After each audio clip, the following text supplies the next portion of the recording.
Hi, everyone. We are back to The Knitting Way, a guide to spiritual self discovery by Linda Skolnick and Janice McDaniels. I'm here with Linda from Color Storms Yarn, and she's going to tell us our knitting tip this week. Welcome to episode 30. It's been a few months. I got through my daughter's wedding and hosted the other daughter and her family, stayed with us for a while. And I went on vacation.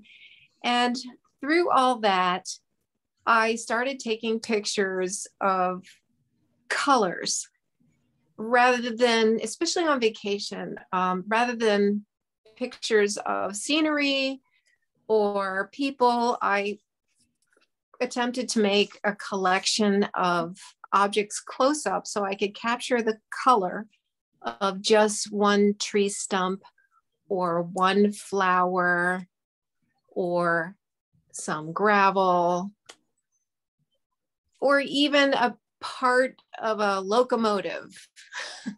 we did a lot of train visiting on this particular vacation. So the various pieces that come together to make a train locomotive, I thought were pretty fascinating. Lots of grays and blacks, but it's a beautiful piece of machinery. So your brain is in a different place when you're on vacation, when you're in a new place.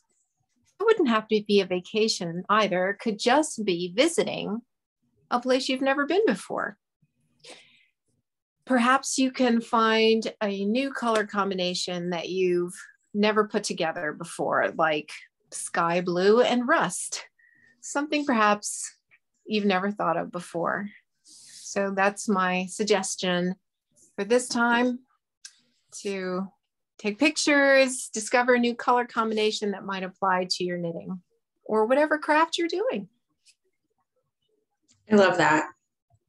To see the world through color and versus form, like it's just a totally different way to look at the world. Yeah, so good. All right. Well, I mean, we're continuing on our chapter 7 titled Mind and Body. And it was interesting to come back to this chapter after our little hiatus.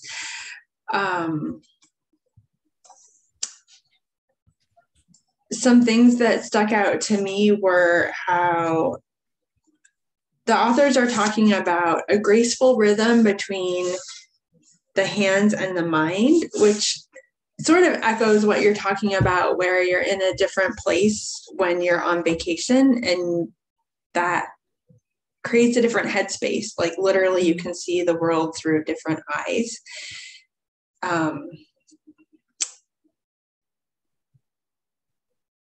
Definitely. Yeah. What do you think about that? Yeah, I enjoyed this chapter.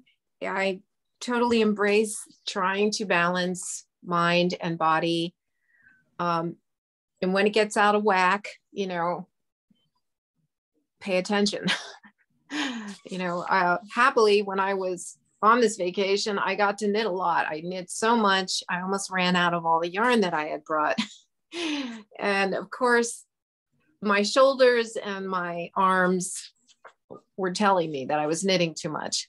So I have to pay attention to that. And when that happens, then I go back to something else I love to do. And, that's good for me.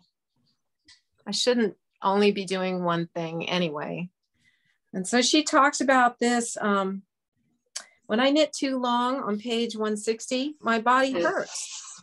It's a danger signal, like a car's oil depletion indicator, descriptively known as the idiot light.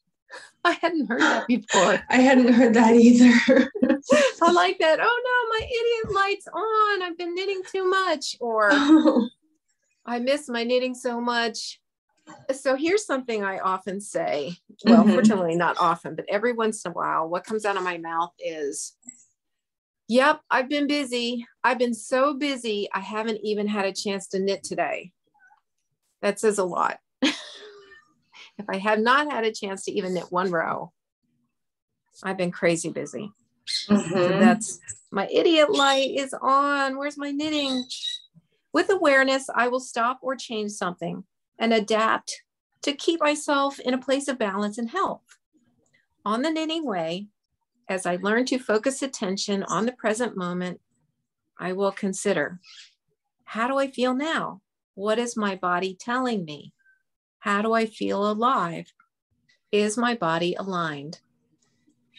And she talks about the different ways of helping your body. She talks about posture, taking short breaks, unwinding, stretching. Have you ever grabbed the top of your door frame and just hung from it? Doesn't that feel good? It feels so good. Yeah, we talk a lot about how, throughout history, at this moment, we don't have to raise our hands above our head. Everything that we're doing is sort of at this level, chest level or lower. And especially with our phones, right? It's sort of at a waist and we're looking down. And so even just raising your arms above your head is a change in that habitual movement. Yes. We're not reaching up very high to pick things or harvest or, like just normal sort of movements. And she also talks about different ways people knit.